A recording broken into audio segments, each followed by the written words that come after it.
my name is Paige Martin Jessedowich, and I'm reporting my persuasive speech for Cmap and my speech class. Alright, so here I go. That's so retarded. Oh my gosh, you're such a retard. Retard, a common degrading name that we use in today's society as an insult. While we don't necessarily mean to make fun of special needs kids, it's become a popular slang word that degrades and dehumanizes people with special needs. It's one of those words that it's kind of like saying it's become the new lame, which was also a way of making fun of special needs people. Lame, the people who can't walk.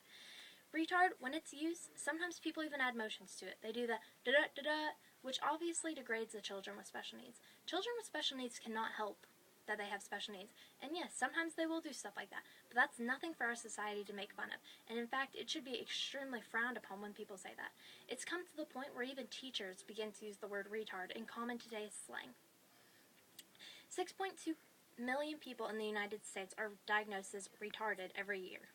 Those people, while they might not necessarily understand what you're saying, some of them won't. Some of them who are inaudible and deaf, they can't hear. But to other people, like my friends who have special needs, they do understand what you're saying, and it hurts them and it degrades them to hear what they're labeled as used as an insult. It's something that they suffer with greatly, and we use it in today's society as an insult.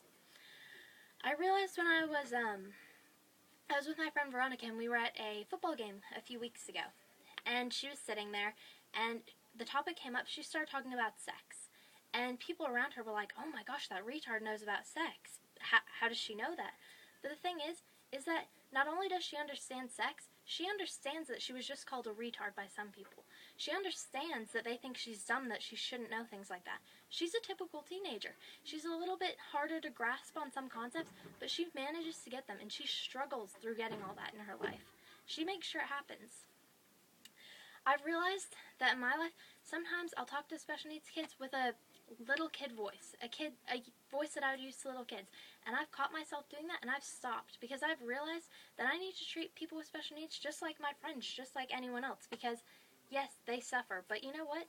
They can be just another person, but they are labeled as retarded, and using that word against them is not a nice thing to do. 10 out of every 100,000 people in the United States commit suicide every year because of bullying, because of name-calling specifically. Name-calling like retard, name-calling like other mean names like that. If we can stop the use of that, then we can stop people from killing themselves. We can stop the kids from suffering every day, and that would make a huge difference. It would not only make a huge difference, but it would make our culture sound so much more polite. It just stopped. It would make our culture sound so much more polite and so much nicer. We could expand our vocabulary to nicer ways. So, in the end, things that we can do to take this step is we can stop ourselves from using the word retard. And when other people use it, we can nicely point out that, that's not a kind word to use. You can use other words instead of that. You can say that's not cool, that's kind of dumb. Something like that. But you can't use the word retard and stupid interchangeably, because that's just not right and that's not fair at all. That is a medical term. That is not a slang word for an insult. Nick at Night started a program a few weeks ago that said stop using the word gay. It's kind of like using retard. Those are used interchangeably as well, and it made fun of people who were of homosexual sexuality. If we could start something like that, a big campaign, and let people know, people would realize the impact that their use of words is having on other people. After all, saying retarded is so enter your name here. Thank you.